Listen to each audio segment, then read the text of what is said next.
Shalom to everybody out there. We're so blessed and so glad to get an opportunity to come and to look at scriptures. I think it said one place that we should come together and reason. In other words, the word is worth the time. So we're going to be in the book of Yashar, the book of the upright, the book of the righteous, and picking up from where we were last week, which was pretty profound. How all of the intricacies that we get about Noah and Methuselah and the Elohim, the way that he deals with, orchestrating, and is even so tonight. There's many metaphoric pictures that we're going to find.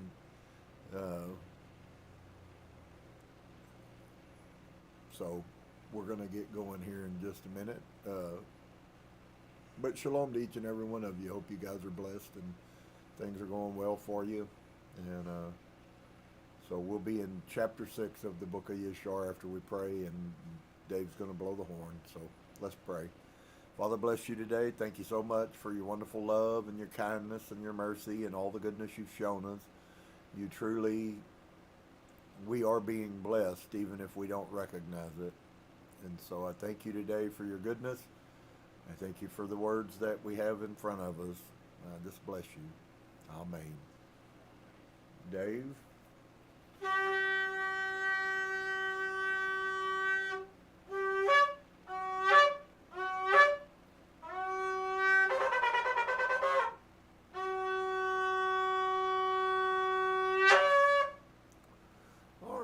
So we saw many things.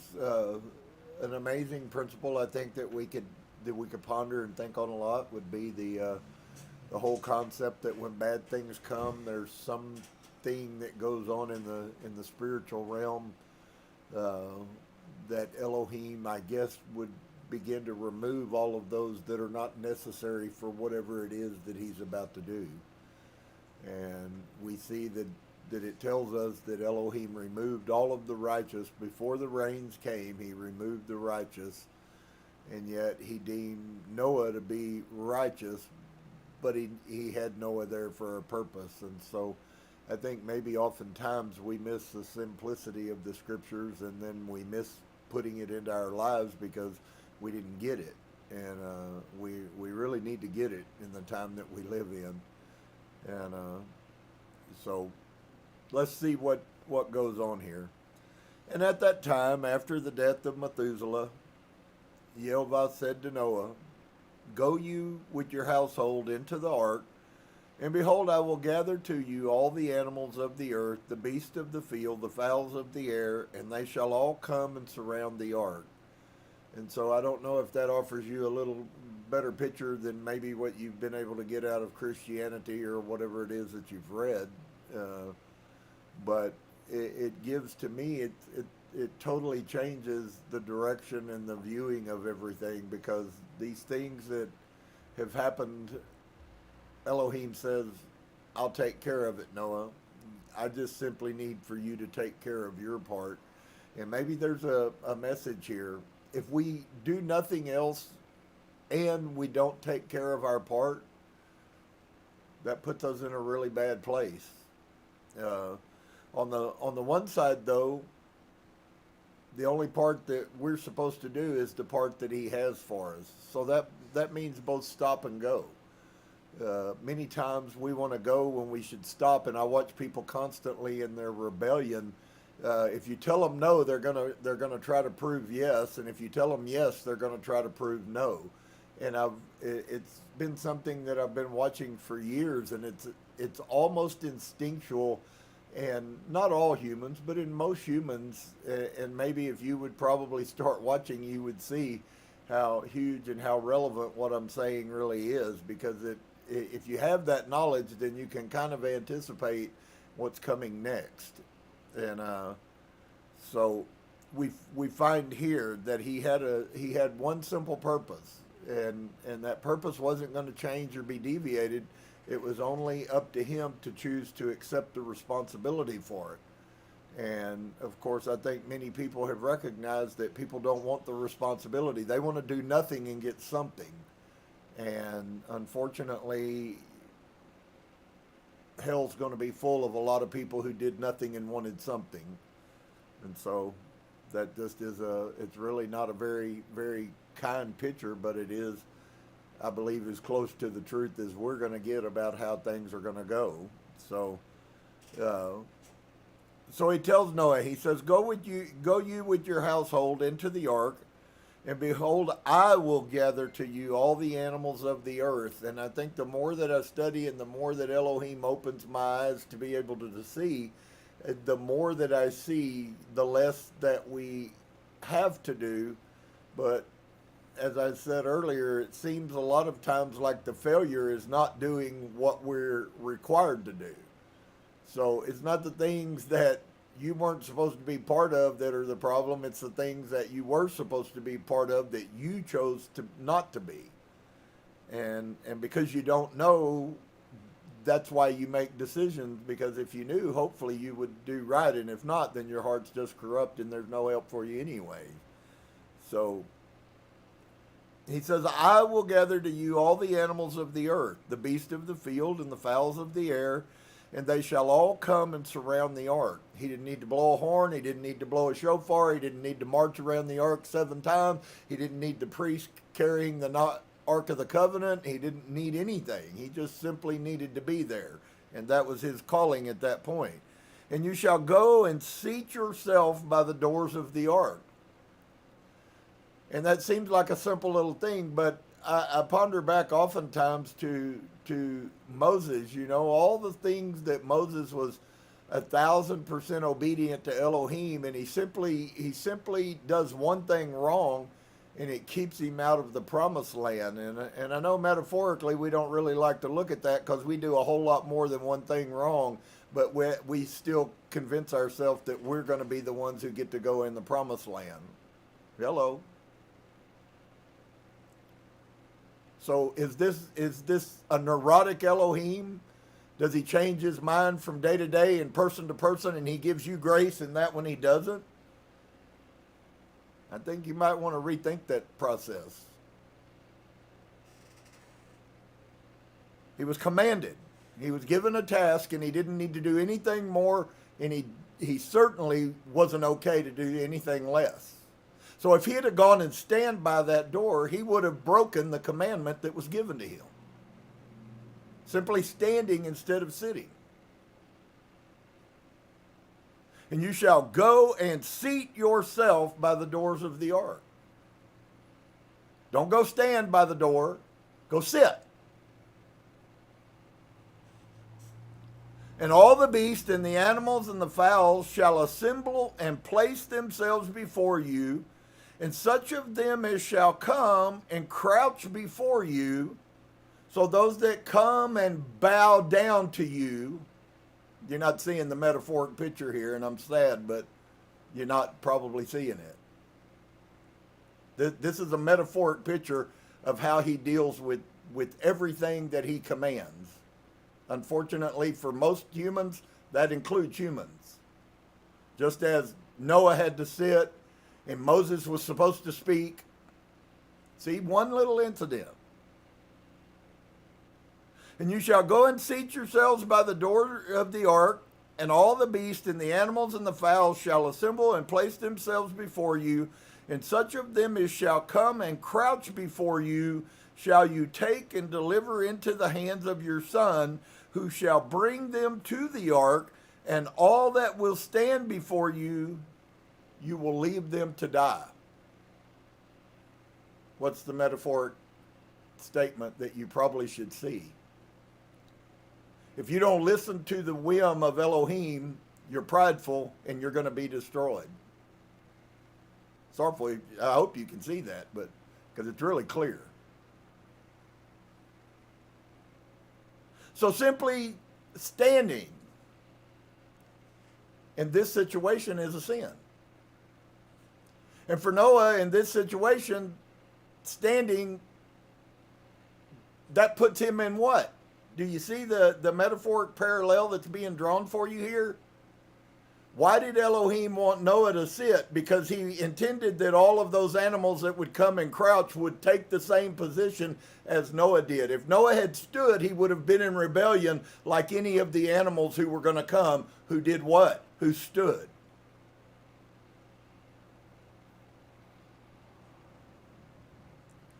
And you shall take and deliver them into the hands of your sons, who shall bring them to the ark, and all that will stand before you, you will leave. So in other words, I have passed a death sentence over the rebellion of these animals, just like I have humans. And Yehovah brought this about on the next day, and animals and beasts and fowls came in great multitudes and surrounded the ark. And Noah went and seated himself by the door of the ark, and all of the flesh that crouched before him he brought into the ark, and all that stood before him he left upon earth. And a lioness came with her two whelps, male and female, and the three crouched before Noah. And the two whelps rose up against the lioness, and they smote her. This is a principle you guys probably don't want to deal with. I'm going to say it. I'm going to speak it. I'm going to read the scriptures, and then I'm going to leave this alone. But I will tell anybody who has common sense and reasoning that you might want to ponder this principle. I know what it means, but I don't know that most people do. But you got to figure this one out on your own. Because if you don't care enough to figure it out, it probably is going to happen to you. What is the riddle? And two whelps rose up against the lioness and smote her and made her flee from her place. And she went away, and they returned to their places and crouched upon the earth before Noah. And let's see what happens. Did they sin or did they not sin? And the lioness ran away and stood in the place of the lions. This is a picture of false humility. Of false humility. She didn't mean what she said in the first place. That's why she went and stood in the lions after she was run off. The kids knew who she were. Some of us need to wake up that children are not stupid. They know exactly who you are. I used to be amazed when I first took over the church how many of the children in our church would come and say these abominable things about their parents. Thief, stealing money out of the church offering plate, and they're liars, and they do nothing but talk about everybody else. And it was just like, wow, where's all of this coming from?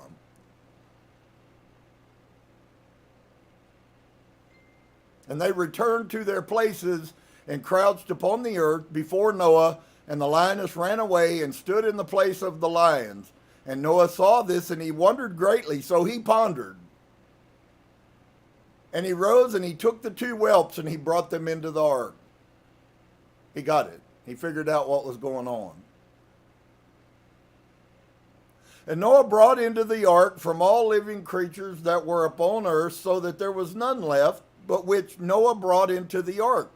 2 and 2 came to Noah into the ark, but from the clean animals and clean fowls he brought 7 couples, as Elohim had commanded him. And all of the animals and the beasts and the fowls were still there, and they surrounded the ark at every place, and the rain had not descended till 7 days after.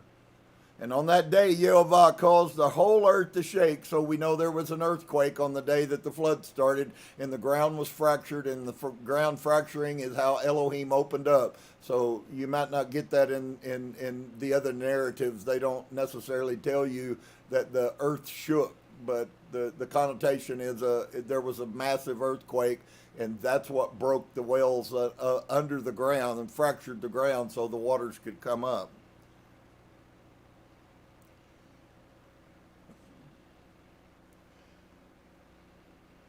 So let me get this picture. They're all around. They didn't leave. All of the ones who were not going to be accepted were all standing around wondering, what's this all about? Another picture, a metaphor. And all the animals and the beasts and the fowls were still there, and they surrounded the ark at every place, and the rain had not descended till 7 days after. So for 7 days they stood around wondering, why are we here? And on that day Yehovah caused the whole earth to shake, and the sun darkened, and the foundations of the world raged, and the whole earth was moved violently, and the lightning flashed, and the thunder roared, and all of the fountains in the earth were broken up, such as was not known to the inhabitants before. So they had never known this before. And Elohim did this mighty act in order to terrify the sons of men, that there might be no more evil upon the earth. So once again, we get to see a different picture. I don't know how many of you really understand this, but folks, the whole connotation historically over 5,000 years of Yahweh is a God of war. He was a warrior God.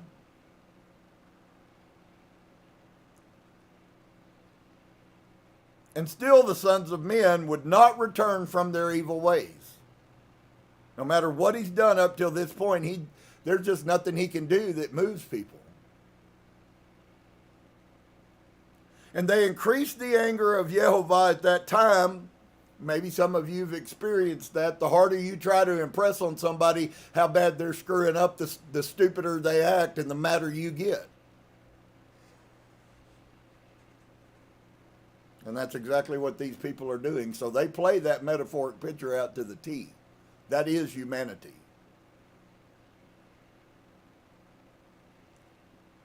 And they increased the anger of Yehovah at that time and did not even direct their hearts to all of this. Their minds didn't even go, he's about to destroy us. Didn't even, so when you hear me say words like, I know some of you ain't getting what I'm talking about, it's really not, it's not that I'm being condescending. It's just something inside of people. There are people who care about things and who seem to get it, and there are people who sit around and la-di-da-di-da-di-da-di-da, and when it's done, they ain't got no more understanding than they had when you started. I don't say who's what. You have to, you will play that out. I don't need to. People who don't hear. We constantly hear Elohim all the time talking about, I talked and I talked and I sent the prophets and I sent the prophets and I sent the prophets, and none of them heard me. And still the sons of men would not return from their evil ways, and they increased the anger of Yehovah at that time. So can we then see a character trait of Elohim, that the more you resist, the madder he gets? He doesn't get less mad. He's not like humans. Oh, well, that's toxic masculinity, or that's not being positive. Elohim is not positive a lot of times. In fact, he's very apocalyptic. And they did not even direct their hearts to all of this. We understand the Hebrew concept of your heart is the thinking, moving, emotional part of your brain. And he says they didn't even have any emotions for what I was doing. It didn't even affect them. Well, we live in a time when all that Elohim is doing and is going to do on this earth, the heart of men are not going to move towards him. Most people will walk around blind-minded, having no clue about what's coming for them. And at the end of 7 days, in the 600th year of the life of Noah, the waters of the flood were upon the earth, and all of the fountains of the deep were broken up, and the windows of heaven were opened, and the rain was upon the earth 40 days and 40 nights, and Noah and his household and all of the living creatures that were with him came into the ark on account of the waters of the flood, and Yehovah shut him in. So he didn't even have the option, and I suspect that is an act of Elohim's kindness, that Elohim sealed the door, because, humans have a way of making a decision and then turning their back and going in a different direction, and I believe he didn't want to give Noah that opportunity. So I would see that, maybe some of you would see that differently, but I see that as an act of mercy, because Elohim, for all that he knows how humans act. And he even protects those that are his covering, sometimes from their self.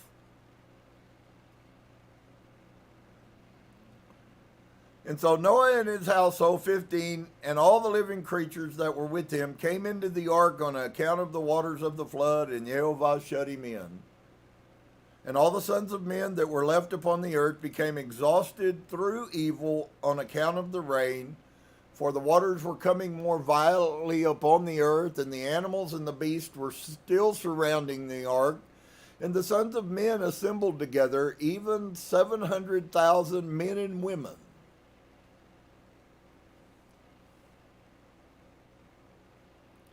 And they came unto Noah to the ark, and they called to Noah, saying, Open for us that we may come to you in the ark, and wherefore shall we die? And Noah with a loud voice answered them from the ark, saying, Have you not all rebelled against Yehovah? Now, I gave you 120 years to repent. Then I've spent 5 years building a boat, and you stand around like you don't know what's going on, and then now all of a sudden you got a revelation, but none of you've repented.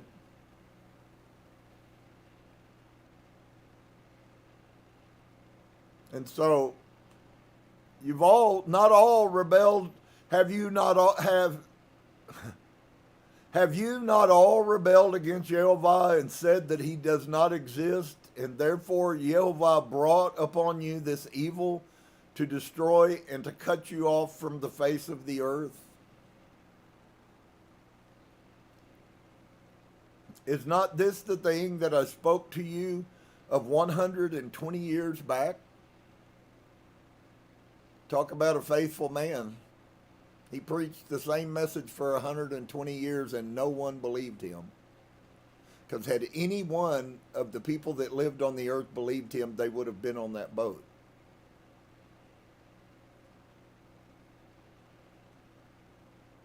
Is not this the thing that I spoke to you of 120 years back, and you would not hearken to the voice of Yehovah? And now do you desire to live upon the earth? And they said to Noah, We are ready to return to Yehovah. Well, sorrowful folks, there is a day when Yehovah says, I'm done. I know that Christianity likes to teach you that number one, he loves all humanity. Number two, that it's unconditional love. Number three, that he'll send human sacrifice to save you. And number four, that it's the blood that cleanses you. All of which are very bold, old pagan lies. Just in case you haven't figured it out, folks, everything that has to do with the Bible from Genesis to Revelation is pagan. Everything.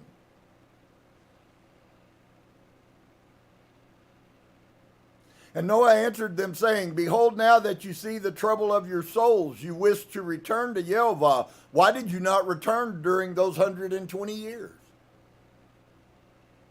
And it's almost like I can hear the Ruach B'nai saying to us, I've been screaming at you now for 5,000 years, and still you refuse to heed my words.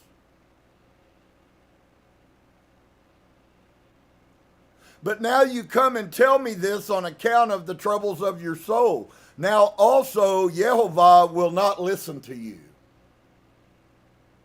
This is the most metaphoric prophetic statement. You could throw the book of Revelation in the trash, and I guarantee you this right here, folks, is happening and is going to continue to happen and get worse in our time. We're in the 120 years right now. Now also Yehovah will not listen to you, neither will he give ear to you on this day, so that you will not now succeed in your wishes. And the sons of men approached in order to break into the ark, to come in on account of the rain, for they could not bear the rain upon them. And Yehovah sent all the beasts and the animals that stood round the ark, and the beast overpowered them and drove them from that place, and every man went his way, and they again scattered themselves upon the face of the earth. So I pointed that out to you earlier about all of the animals staying. That was part of the commandment that was spoken to the cosmos, to the animal world. He knew this was going to happen, and he already had the fix. So he knew what was coming before it got here. He said, these people, they're going to start getting scared, and they're going to start trying to scratch and claw, and I'm going to leave all of these animals around this ark, and when it comes time, I'm going to use these animals to run the humans off. Does anybody have a clue about who Elohim really is? He's not what you think he is.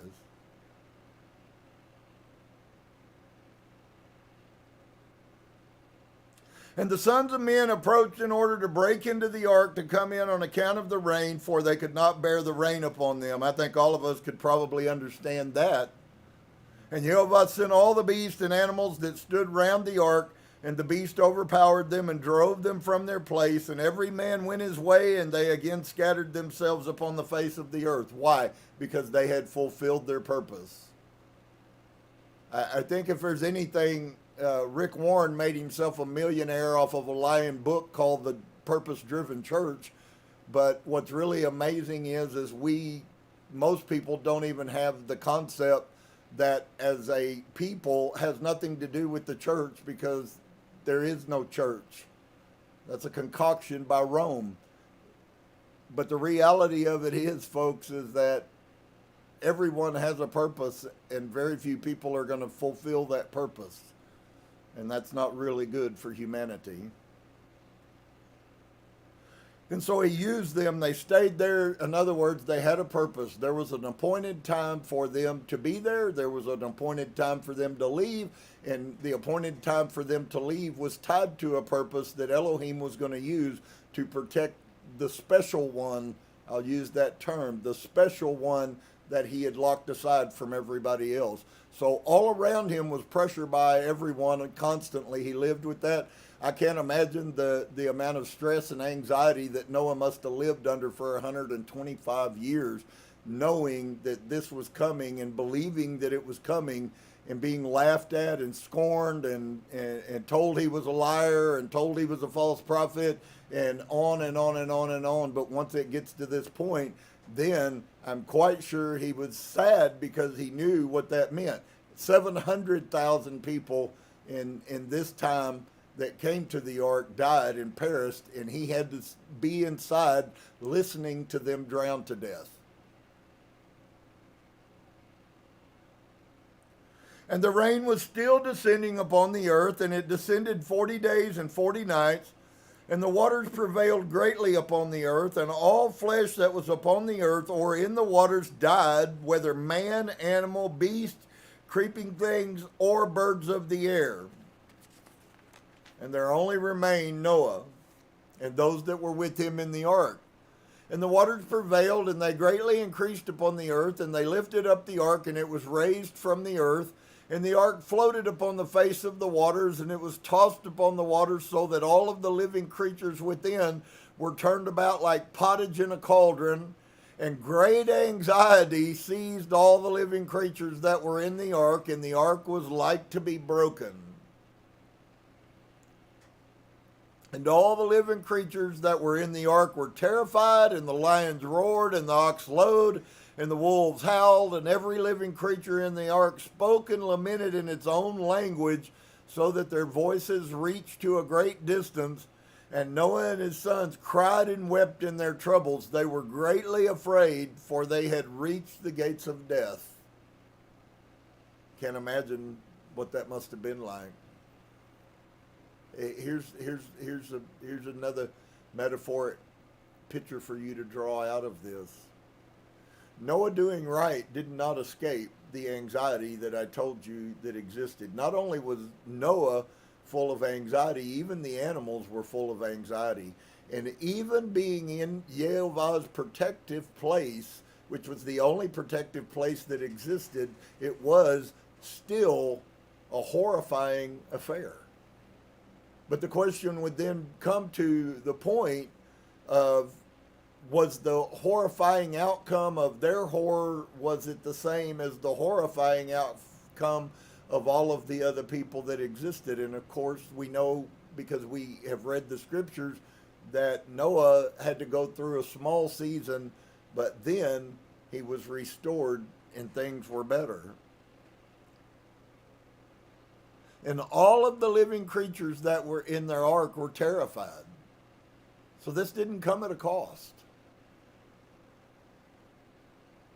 And the lions roared, and the oxen lowed, and the wolves howled, and every living creature in the ark spoke and lamented in its own language, so that their voices reached to a great distance, and Noah and his sons cried and wept in their troubles. Wow, what a picture, man. And now, just so in case you haven't figured, some of you I'm sure probably have, the reason that I read so much scriptures with you guys is because I've drawn, 5 or 6 huge, massive metaphoric bombs out of this half of a chapter today that you won't find anywhere in recorded documentation that I know of. And they were greatly afraid that they had reached the gates of death. And Noah prayed unto Yehovah, and he cried unto him on account of this. And he said, O Yehovah, help us, for we have no strength to bear this evil that has encompassed us. For the wave of the waters have surrounded us. Mischievous torrents have terrified us, and the snares of death have come before us. Answer us, O Yehovah, answer us, and light up your countenance towards us. Anybody remember I've been telling you about this over and over again? Folks, some people may think that I'm wrong, but I'm going to tell you something, and I'm not being prideful. I just know what the truth is, and I'm not wrong. Some of you are going to wish you had believed me before it's over with.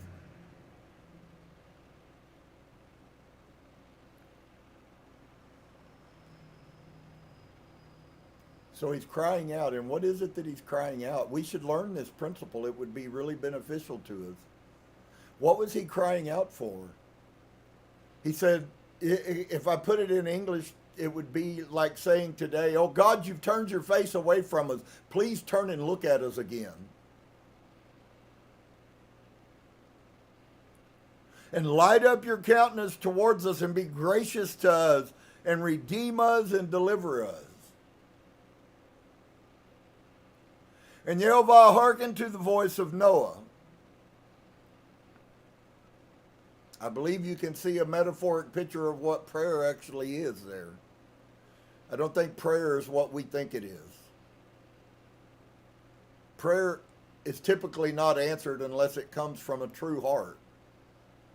Many people pray lots of vain prayers. We're told that. You keep praying prayers of vain repetition. So please don't say that it doesn't happen, because that's what most people's prayers are.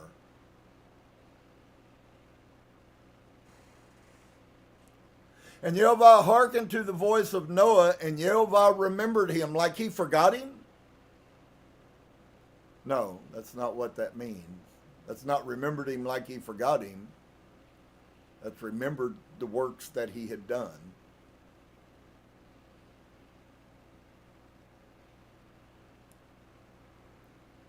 And a wind passed over the earth, and the waters were still, and the ark rested. And the fountains of the deep and the windows of heaven were stopped, and the rain from the heaven was restrained, and the waters decreased in those days, and the ark rested upon the mountains of Ararat. And Noah then opened the windows of the ark, and Noah still called out to Elohim at that time, and he said, O Yehovah, who did form the earth and the heavens and all that are therein, bring forth our souls from this confinement and from the prison wherein you have placed us. For I am much wearied with sighing. And Yehovah hearkened to the voice of Noah, and he said to him, when you shall have completed a full year, you shall then go forth.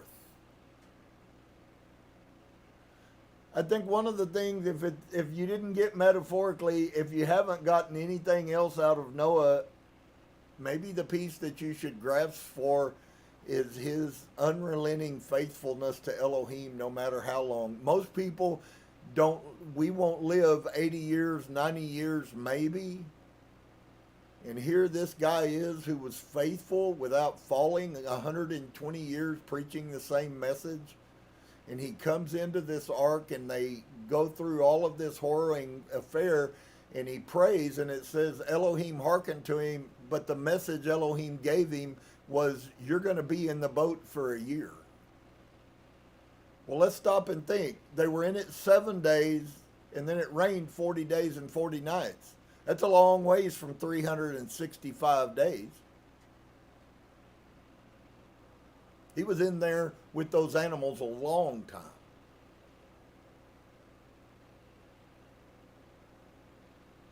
And a full year you shall then go forth.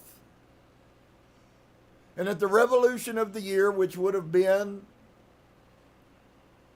the new moon after the vernal equinox,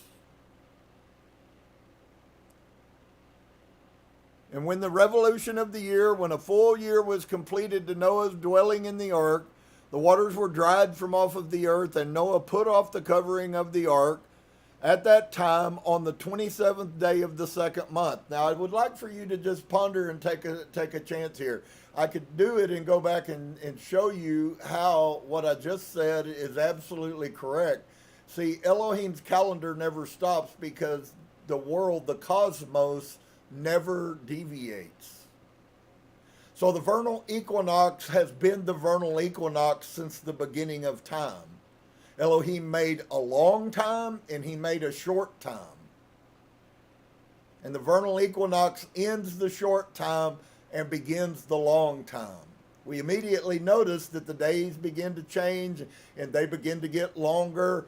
And guess what happens? We've begun the spring. We've entered into the new year. So you actually can prove that our following those signs that are in the heavens, that those signs are the correct way, because to be honest with you, Noah would have had no other way to know. No matter what they say over in Israel that you got to wait until you can sight. Listen, there's been some really intelligent people walking on the face of this earth for thousands of years. And once you know when the new moon is, it's not difficult to predict when the next new moon is. And if you keep track of those new moons, you'll come to the point where you know that the next new moon is going to be the beginning of the year. We act oftentimes like this is some mystical thing. And Judaism wants to keep people held captive, that you must spot the thing. Just because you don't see it doesn't mean Elohim's not working. Some of it is really pretty absurd, to be quite honest with you. All of that was generated and created, dear friend, to put you under bondage to them. Whether you know it or not.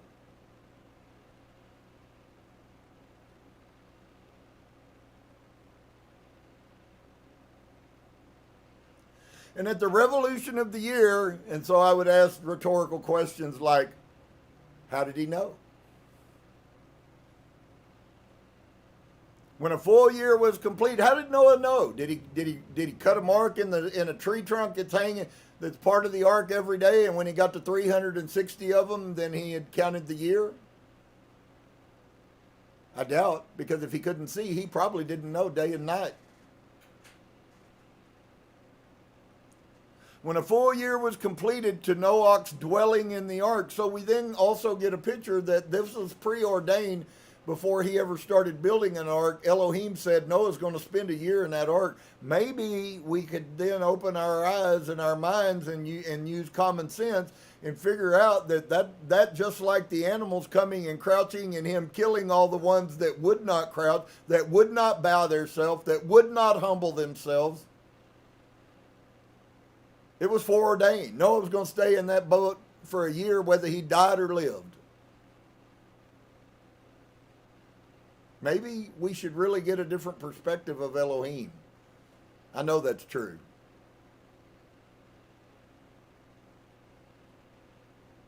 And so the waters were dried off the earth, and Noah put off the covering of the ark. And at that time, on the 27th day of the second month, the earth was dry, but Noah and his sons, those that were with him, did not go out from the ark until Yehovah told them. Once again, sometimes we need to not do anything until we're told to do something.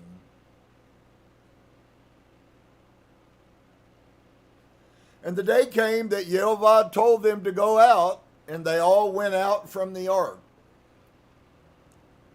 And they went and they returned every one to his way and to his place. And Noah and his sons dwelt in the land that Elohim had told them. And they served Yehovah all their days. And Yehovah blessed Noah and his sons on their going out from the ark. And he said to them, be fruitful and fill all of the earth. Become strong and increase abundantly in the earth and multiply therein. So a new creation has begun. You could say Noah was the second Adam. He's the father. Adam was the first father of all humanity. Noah was the second father of all humanity. It's funny, people are constantly trying to say that Jesus is the new Adam and totally overlook Noah. Sorrowful, Noah was the second Adam. And everyone that lives on the face of this earth today is a son of either Ham, Shem, or Japheth. And there's lots to be said about that. So we find out next week that those words really are true, and that those words and those names and all of those things mean something. We can look now at the world and we can see the residual of this happening. We can know who is the children of Shem, and we can know who the children of Ham are. We can know who the children of Japheth are. And so it's not changed. It's funny, as we go, you'll see a lot of names come up like Magog and Gog and Tubal-Cain. All kinds of names, and every one of them has significance, my dear friend. So I hope that you are blessed, and I hope that you are seeing that there's a new picture. How do you deal with it if the picture of Elohim for you is what if you're one of the naysayers who go, well, I couldn't love an Elohim who kills 700,000 people in a day? Put you really in a pretty sticky wicket. Because to be quite honest with you, all of those people did exactly what all of the humans on the earth are doing today. We have a false conception that Christianity somehow is the stopgap for Elohim being Elohim. And if we knew anything about Yah, we would know that he's as disgusted with Christianity as he is with sinners. Because they are sinners. They do none of his commands, while they tell you that they're God's chosen people. Even to replace the nation of Israel, which is a joke. They're not a new Israel. And if they are, he needs to destroy them like he did the other Israel. Because they're anything but faithful to his word. Maybe you don't see it like that. That's fine if you don't. But it's the truth. None, you can keep proclaiming one nation under God all you want to, and that don't make it true. We're not under Elohim. And most people will stand, not bow. So I hope that you'll take those metaphoric pictures. They're really huge. They're really powerful. They'll change the way you view the world if you really get a hold of what's really being said and how it applies in our everyday life. So I hope you will. I hope you have. I hope you are. I hope you continue to. And you get to see the fruit of understanding come into your life. So we're going to pray. We'll be back on Saturday. I'm going to remind everybody again, Passover's coming. And will you be ready? Let's pray. Father, bless you today. Thank you for all your wonderful mercy, your amazing goodness that you've shown. I thank you that you keep exposing to us what the true picture of you is. And unfortunately, I'm afraid that there's lots of glasses that people can only look at you and see Jesus. And I'm sad about that for them, but so was Noah. So I bless you today. I thank you that you are. It's hard, but you're unchanging. You're uncompromising. You're not going to back up just because somebody else doesn't like it, and you will accomplish your goal. And so I bless you today for bringing us to this point, for bringing us out of the lies, and I thank you for giving us the courage to trust you while we continue to look further into the illuminating power of the true Spirit. I bless you. Amen. Amen. Dave, thank you.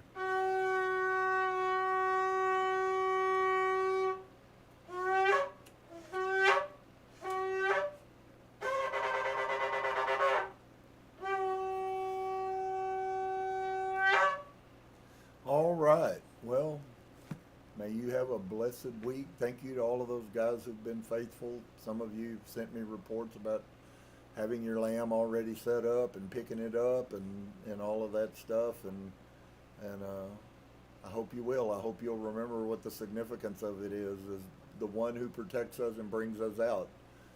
While Noah had to go through a lot of things, folks, Elohim still protected him and brought him out. And I don't suspect that we're any more righteous than Noah was.